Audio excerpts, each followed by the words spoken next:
देखिए कुछ न्यूमेरिकल के क्वेश्चंस हैं। पहले फ़ैन ऑफ कर दें क्योंकि आवाज़ बहुत अधिक है।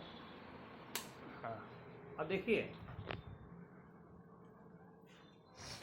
पहला जो क्वेश्चन है कर रहा है potential difference between 2 points of a wire carrying 2 ampere current is 0.1 volt. तो देखिए को न्यूमेरिकल बनाते समय ध्यान दिया जाता है आपके क्वेश्चन में क्या गिवन है, उस गिवन को लिखना ज़्यादा जरूरी होता है। क्या क्या गिवन है, एम्पियर देखते समझ गए होंगे, आई कितना दिया है 2 एम्पियर, पोटेंशियल डिफरेंस दिया है 0.1 वोल्ट, और आपसे क्या पूछा है रेसिस्टेंसी। तो डायरेक्ट क्वेश्चन है V बाई आई लिख देंगे। V क्या है 0.1 और आई क्या है 2, पॉइंट हटा 0 लगा, कितना हो गया 1/20, उसी को डिवाइड करेंगे तो 0 पॉइंट क्या हो जाएगा 0.5 ओम। तो आपने देखा 0.0 ओम जो है रेसिस्टेंस आपका निकल गया। आइए second question. A circuit has 24 volt battery and a resistor of 60 ohms, find the current. क्या क्या दिया हुआ है गिवन, भी देखते समझ में आ गया होगा कि ये पोटेंशियल डिफरेंस है यानी कि V है, V कितना है 24 वोल्ट, रेसिस्टर ऑफ 60 ओम्स, R का वैल्यू दिया है 60 ओम। आपसे क्या पूछा है I का भी फॉर्मूला आप जानते हैं, V बराबर क्या होता है R। मान लीजिए कहीं भूल गए, मान लीजिए थोड़ा देर लिए, तो एक हमेशा याद रखिएगा V बराबर क्या होता है IR, ठीक है।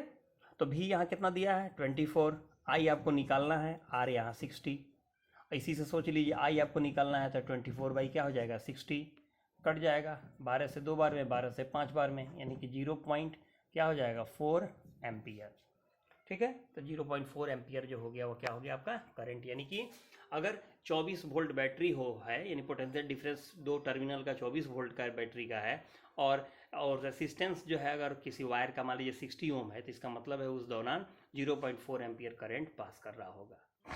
अब देखिए इस क्वेश्चन को, ये बहुत इंपॉर्टेंट क्वेश्चन है। An electric iron draws a current of 3.4 ampere from 220 volt supply line.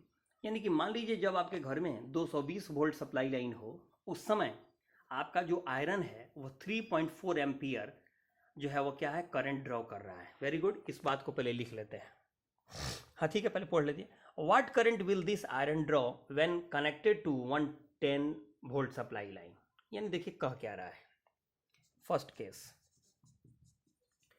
Case में बताया है कि करंट उसको मिल रहा है 3.4 एम्पियर। कब, जब उसका वोल्ट कितना है 220 वोल्ट है।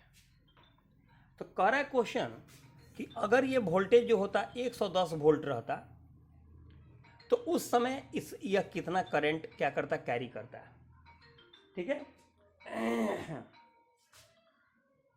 अब यहां समझना है, आप जानते हैं अच्छी तरह V और I एक दूसरे के देखिए यही ना बताया था ओम ने बताया था क्या एट कांस्टेंट टेम्परेचर पर क्या होगा, यानी कि जैसा भी होगा वैसा I होगा, ये एक दूसरे के क्या होते हैं डायरेक्टली प्रोपोर्शनल होते हैं।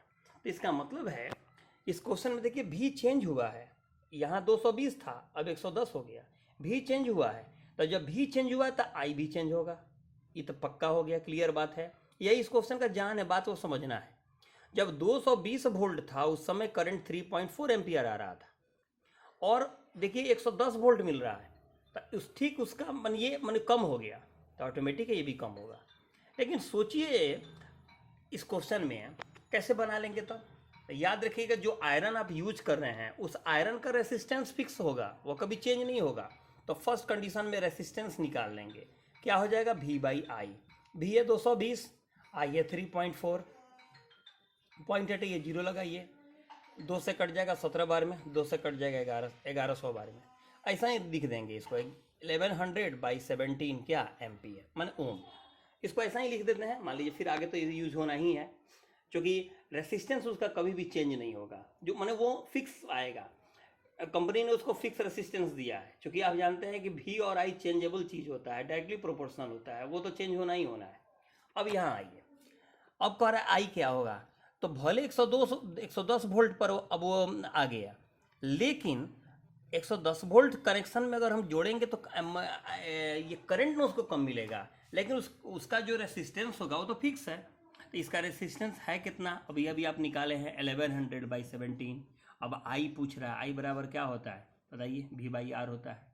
वी कितना है 110, आर कितना है 1100 बाई 17 भेज दीजिए ऊपर, 0 0 10 बार में कट गया।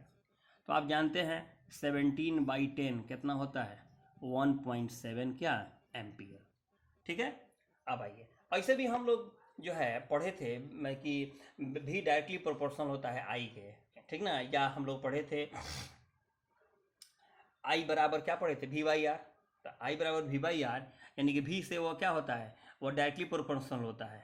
तो भी पहले 210 था तो 3.4 एम्पियर ले रहा था, अब 210 का ठीक आधा हो चुका है, 110 हो चुका है, तो ये भी तो आधा हो जाएगा। अगर डायरेक्टली बनाना रहता तो हम लोग ऐसे भी बना लेते, लेकिन खैर कैलकुलेटेड बनाना चाहिए, इससे आपका कन्फर्मेशन सही रहता है। फिर से एक बार देख लीजिए, इसे ऐसे क्वेश्चन में क्या वो देता है, जैसे देखिए ध्यान से पढ़िए, an electric iron draws a current of 3.4 ampere from 220 volt supply line. मान लीजिए आपके घर में 220 वोल्ट बता रहा है आपका जो है स्टेपलाइजर, उस दौरान आपका जो आयरन है वो 3.4 एम्पियर करंट ले रहा है।